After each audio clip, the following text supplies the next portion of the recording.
Le système des pensions va être considérablement modifié. On parle là véritablement d'un changement qui touche à l'avenir de tous les Belges. Je t'explique tout, mais d'abord abonne-toi et laisse ton avis en commentaire. La réforme des pensions fait partie de l'accord du 21 juillet qui a été annoncé par le gouvernement Arizona.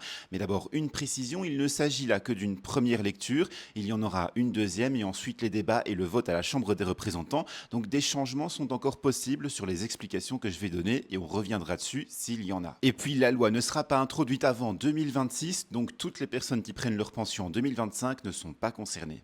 Le changement majeur, c'est l'introduction d'un bonus-malus. En clair, si vous partez à la retraite après l'âge légal de la pension, vous aurez une augmentation.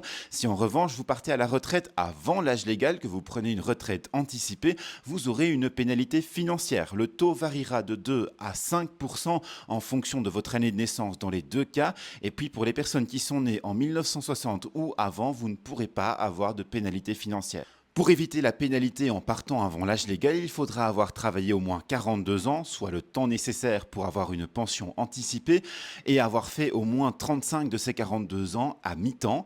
Attention, la pension complète, elle est toujours fixée à 45 ans de carrière.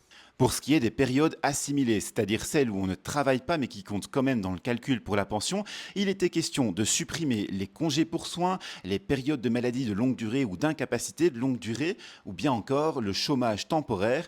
Tout ça est finalement maintenu et ça rentre bien dans le calcul pour votre pension. Si vous êtes fonctionnaire, la pension sera désormais calculée sur l'ensemble de la carrière et non plus sur les dernières années. Ça risque d'être moins avantageux. Si vous faites partie du personnel roulant de la SNCB ou si vous êtes militaire, vos régimes préférentiels seront progressivement supprimés. Vous devrez travailler plus longtemps.